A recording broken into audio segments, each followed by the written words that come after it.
Bismillahirrahmanirrahim. Alhamdulillahirabbil alamin wassalatu wassalamu ala nabiyyina al-karim Muhammadin wa ala alihi wa ashabihi ajma'in. Amma ba'du. Hukum berzikir dan salawatan di antara rakaat-rakaat salat tarawih. Di mana hari ini kita banyak melihat saudara-saudari kita mengamalkan ini, ya, yang mereka berpegang kepada pemahaman ulama Syafi'iyah di dalam hal mereka mengambil hadis, ya, di dalam bab ibadah. Dan ini memang sesuatu yang sangat tepat bahwa kita yang awam, yang tidak mengetahui Al-Quran dan Sunnah Nabi dalam praktek ibadah, maka kita diperintahkan Allah, fas'alu ahla dzikri in kuntum la ta'lamun, bertanyalah kepada ulama jika kita tidak mengetahui. Surah Al-Anbiya ayat yang ke-7. Maka kepada kita yang awam hendaklah, ya, mengikuti pendapat para ulama Ahlus Sunnah tentunya, apakah Hanafi, Maliki, Syafi'i dan Hambali, untuk memahami hadis-hadis Nabi, dalil-dalil dalam beribadah. Nah, kita lihat teman-teman saudara kita yang di mazhab Syafi'i, ya, yang banyak mengamalkan ini, ya, ada satu hal yang perlu kami sampaikan tambahan dari ulama Syafi'iyah kita, yakni Al-Imam Ibnu Hajar Al-Haytami Asy-Syafi'i rahimahullah, seorang ulama yang wafat di tahun 974. Beliau memiliki fatwa-fatwa yang sangat bagus sekali, ya, yang dikumpul dalam kitab Al-Fatawa Al-Kubra Al-Fiqhiyah. Jadi siapa yang ingin mengetahui fatwa-fatwa Syafi'iyah bisa merujuk dalam kitab kita ini, termasuk dalam hal yang kita bahas, yakni hukum zikir dan salawatan di antara rakaat-rakaat salat tarawih. Di juz al-awwal, juz yang pertama, tepatnya di halaman 186. Ada pertanyaan kepada beliau rahimahullahu taala, wasu'ila fasahallahu fi muddatihi, hal tusannu salatu alaihi sallallahu alaihi wasallam, apakah disunnahkan berselawat kepada Rasul sallallahu alaihi wasallam baina taslimatit tarawih, di antara salam-salam salat tarawih, au hiya bid'atun yunha anha, ataukah bid'ah yang dilarang? Fa ajaba biqaulihi, maka beliau menjawab, as-salatu fi hadzal mahalli bi khususihi, hukum salawat kepada Rasulullah di waktu tersebut dengan dikhususkan, lam nara fiha syai'an fis sunnah, maka kami belum mendapatkannya ada di dalam sunnah, dalam hadis Nabi. Wala fi kalami ashabina, juga belum kami temukan ada di dalam keterangan ulama-ulama kami Syafi'iyah. Fahiya bid'atun yunha anha, maka dia hukumnya bid'ah yang dilarang untuk diamalkan. Namun bid'ah yang dilarang adalah terkhusus kepada man ya'ti biha biqasdi kauniha sunnah, bagi yang mengamalkannya dengan keyakinan bahwa itu sunnah. Dia menganggap itu sunnah dilakukan di antara rakaat-rakaat salat tarawih, maka untuk dia hukumnya bid'ah dan dilarang untuk diamalkan. Dia menganggap fi hadzal mahal bi khususihi, dia khususkan di waktu tersebut hukumnya sunnah, maka itu dilarang. Duna, berbeda dengan man ya'ti bihala bi hadzal qasd. Kalau orang yang tidak berkeyakinan seperti itu, ka'ayyaqsid annaha fi kulli waqti sunnah min haitsul umum, dia menganggap secara umum bahwa zikir, salawat itu sunnah kapanpun dilakukan. Nah, ketika dia amalkan di antara rakaat tarawih, maka bagi dia tidak bid'ah. Yang bid'ah adalah dia mengkhususkan kalau itu adalah sunnah yang dilakukan di antara rakaat tarawih. Maka dari keterangan ulama kita ini, ya, bahwa sesuatu yang itu adalah ibadah, zikir misalnya, dia mengkhususkan di waktu tertentu, padahal syariat Islam tidak mengkhususkan di waktu itu. Dia dengan, ya, ijtihad dia, ya, dia ada-adakan hal baru bahwa ini sunnah saat ini, padahal Islam tidak mengatakan itu sunnah di waktu itu, tidak ada anjurannya, maka saat itu bisa menjadi bid'ah, ya. Allah a'lam bishawab.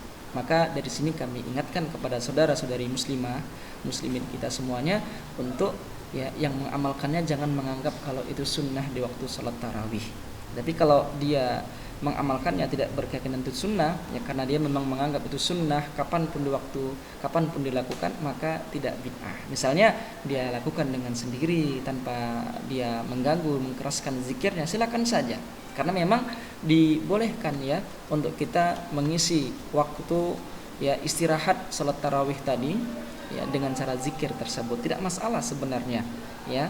Yang jelas dengan syarat tidak menganggap itu bagian dari sunnah salat tarawih, ya, karena kita dianjurkan untuk, yakni, duduk istirahat, dan memang itulah Salat tarawih disebut salat tarawih adalah istirahat di rakaat yang keempat.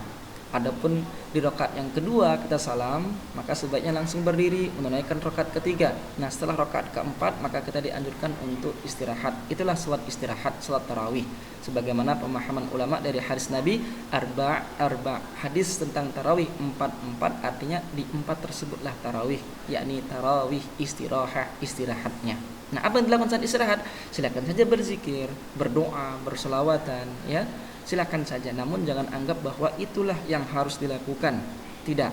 Ya, kita bisa lihat di dalam kitab yang lain, dalam kitab Madhab Hanafi sekarang, Bada'i'us Shana'i fi Tartibis Syara'i, punyanya Al-Imam Al-Kasani Al-Hanafi rahimahullah yang wafat di tahun 587 di Al-Juz'us Tsani, di juz yang kedua ini. Maka beliau rahimahullah ya di dalam kitabnya ini di halaman 278 beliau sampaikan, annal imama kullama shalla tarwihah, seorang imam setiap dia salat tarawih, qa'ada baina tarwihatain, maka hendaklah dia duduk istirahat di antara dua tarwihah. Dua tarwihah itu yakni satu tarwih 2 rakaat, 2 tarwih yakni rakaat yang keempat. Tadi ya dianjurkan di rakaat yang keempat dia istirahat. Selama apa? Qadra tarwihah, yakni seukuran sepanjang waktu dia sholat satu tarwih, yakni 2 rakaat. Ya, apa yang dilakukan? Yusabbih, bertasbih subhanallah, wa yuhallil, bertahlil la ilaha illallah, wa yukabbir, bertakbir Allahu akbar, ya. Jadi subhanallah walhamdulillah wa la ilaha illallah wallahu akbar, silahkan. Wa yusalli ala nabi sallallahu alaihi wasallam, bahkan juga berselawat kepada Nabi, Allahumma salli ala Muhammad, wa yad'u, dan juga berdoa. Silahkan saja, ya. Dia kemudian melakukan hal ini, ya.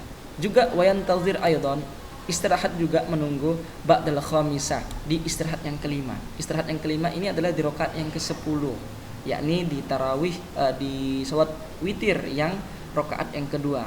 Karena juga Ibnu Umar dalam sebuah hadis, beliau juga ketika melakukan witir 3 rakaat dengan 2 kali salam, di 2 rakaat beliau sempat menunaikan hajatnya, ya. Juga panjang selama ukuran qadra tarwihah, ukuran salat 2 rakaat 1 tarawih. Li'annahu mutawarisun minas salaf, bahkan kata beliau dalam kitab Hanafi ini, inilah yang diwariskan oleh ulama salaf kita. Jadi jangan sampai malah kemudian menganggap itu bid'ah, walhasil dia melakukan hal-hal yang sia-sia. Ya, salaf mengamalkan untuk istirahat tadi dengan berzikir, berselawat, berdoa kepada Allah, ya. Namun dengan syarat kembali ke kitab Al-Imam Ibnu Hajar Al-Haytami Asy-Syafi'i tadi, jangan menganggap bahwa inilah yang disunnahkan saat sholat tarawih, nanti malah jadi bid'ah. Apalagi sampai melakukannya dengan suara keras gitu ya, maka tidak dibolehkan. Allah a'lam bishawab. Apalagi kalau kita lihat rujuk ya, untuk menambahkan wawasan lagi, kita ke kitab Madzhab Maliki Al-Madkhal, punyanya Al-Imam Ibnul Hajj rahimahullah, yang beliau wafat di tahun 737 Hijriyah, ya.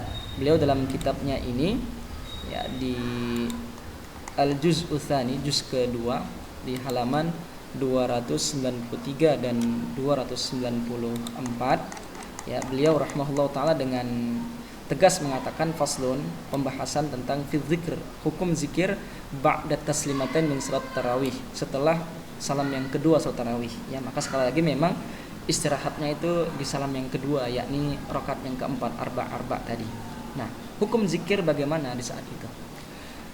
Wayam bagi, kata beliau, dianjurkan, diharuskan, hendaklah lahu ayyajtanaba ma ahdatsuhu, hendaklah kita menghindari apa yang orang-orang buat, ya, perkara baru, minaz zikir, dari amalan zikir, ba'da kulli taslimatain min salat tarawih, setelah salam kedua salat tarawih, di rakaat keempat yang orang-orang buat, ya, dengan melakukan zikir-zikir, ya, hendaklah, kata beliau, untuk kita hindari. Hukumnya dihindari.